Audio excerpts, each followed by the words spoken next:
Hello everyone, good morning. কেমন আছো তোমরা সবাই? আশা করি সবাই খুব ভালো আছো, আমিও ভালো আছি। তো আমার মামার বাড়ির আজকে 2 নম্বর ব্লগ তোমাদের সাথে শেয়ার করছি।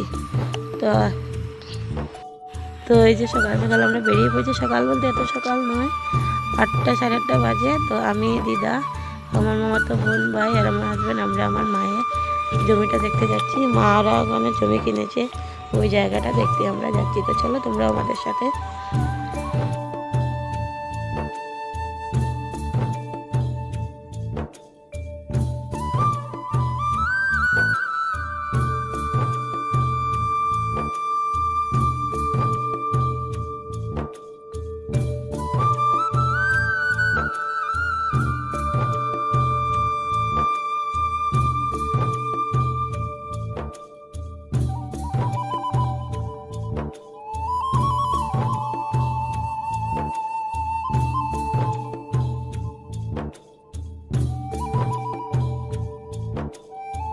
তো কি সুন্দর গ্রামের দৃশ্যটা দেখতেই পাচ্ছ। আর ওই যে এটা কি ফুল বলো তো, দেখা যাচ্ছে। তারা পাশে গিয়ে দেখাচ্ছে ফুল গাছটা, দারুণ লেগেছে না? এটা কি ফুল কমেন্টে জানিও তো।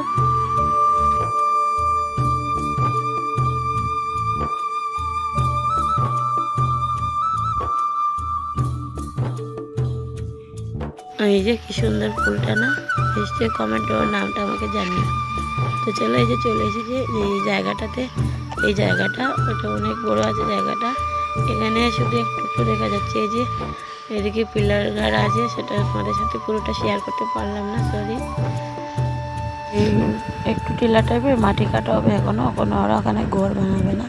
যখন মাটি কাটা হবে তখন জায়গাটা বেশ হবে দেখতে। অনেক ভালো লেগেছে এই জায়গাটা আমার। তো এবারে আমরা বাড়ি চলে এসেছি বন্ধুরা। বাড়ি চলে এসে দেখছি আমার ভাইয়ের বউ মাছ কাটছে, মা ওদিকে কচুলতি ঝুলছে, তার আমার ভাই যদি খেলা করছে। তো এদিকে সব রান্না বান্না করবে ওরা। আমি তো কিছু করতে পারছি না, তোমরা তো জানো আমার হাত ভেঙে গেছে, তার জন্য তো এখানে এসেছি। তো জানি রে হাতের অবস্থাটা মোটামুটি ভালো, বেশি ভালো নেই তাও। মানে আমি নিজের হাতে এখন পর্যন্ত কিছু করতে পারি না, এরকম ব্যাপার। ওয়েদারটা বেশ ভালোই ছিল। এদিকে শিঙ্গি মাছ দেখো, মা একটা পাতিলে জল দিয়ে জিয়ে রেখেছে, ওটা পরে খাওয়া হবে।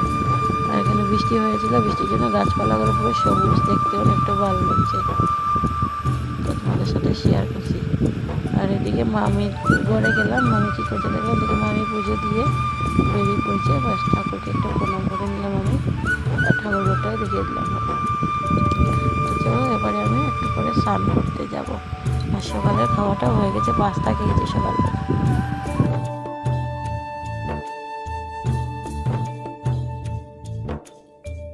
আর এই যে এদিকে হনুমান এসেছে। এখানে না বন্ধুরা, হনুমানের অভাব নেই, অনেকগুলো হনুমান আসে ডেইলি। তো হনুমান দেখে দিলাম। তো স্নানে যাওয়ার আগে আরেকবার দেখে নিলাম মা রান্না করছে কোনো কচুলরিটা। বলছিলাম আমি একটু খাবো, তাড়াতাড়ি রান্না করো। কচুলরিটা একটু খেয়ে টেস্ট করবো কেমন হয়েছে, দেখেই লোভ লাগছে। মা রান্নাটা করুক।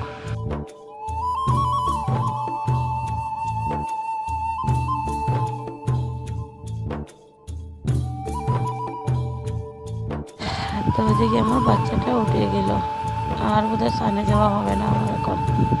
তো নড়াচড়া করছে, মনে হয় উঠে যাবে। তো দেখি ওকে সামলিয়ে একটু পরে স্নানে যাবো। তো বন্ধুরা, তোমরা বলবে পুরো ভিডিওতে ভয়েসে দিচ্ছ। হ্যাঁ, আমি পুরো ভিডিওতে ভয়েস ওভারে দিচ্ছি। তার কারণ বুঝতেই পারছো আমি কোথায় এসেছি। এখানে অনেক হাল্লা চিৎকার হয়, বাচ্চাগুলো আওয়াজ করে গান বাজনা হয়, মোবাইল চলছে, সব ভিডিওতে কপিরাইট চলে আসবে। তার জন্য আমি এখানে যতদিন আছি ভিডিও দিলে ভয়েস ওভারে দেবো, প্লিজ তোমরা কিছু মনে করবে না। আর এই আমার ভাইজিটা অনেকক্ষণ মোবাইল দেখে না, হাল্লা চিৎকারের জন্য মোবাইল দিয়ে বসিয়ে রাখা হয়, তাই।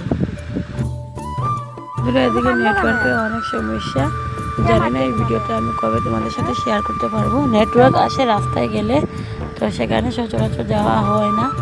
তো আমি এডিট করে ভিডিওটা রেখে দেবো, আর যখন নেটওয়ার্কে যাব তখন ভিডিওটা তোমাদের সাথে শেয়ার করবো। তোমরা ম্যানেজ করে প্লিজ দেখে নিও। আর এই ভিডিওটা 2-3 দিন আগের ভিডিওটা এডিট করছি আমি এখন। তো জানি না কবে শেয়ার করবো, প্লিজ তোমরা ম্যানেজ করে ভিডিওটা দেখে নিও। আর এখানে যে কটা দিন আছে আমি সবগুলো ভিডিও করে রাখবো, আর সময় করে তোমাদের সাথে শেয়ার করবো নেটওয়ার্কে আসলে। তা না হলে আমি যখন বাড়ি যাব তখনই শেয়ার করবো, ঠিক আছে? তো চলো, আমার স্নান টান করা হয়ে গেছে, এবারে খাবো। তো রান্নাটা শেয়ার করবো। এটা থুর দিয়ে চচ্চড়ি বানিয়েছে, আর কচুরলতি শীতল দিয়ে বানিয়েছে মা। আর ছোটো মাছগুলো যেগুলো দেখিয়েছিলাম ওগুলো চচ্চড়ি করেছে। তো চলো, আজকের ভিডিওটা কেমন লাগলো তোমাদের অবশ্যই কমেন্টে জানিও। তো আজকের জন্য টাটা, বেরিয়ে আসছি আর একটা ব্লগ নিয়ে। তো সবাই ভালো থেকো, সুস্থ থাকো।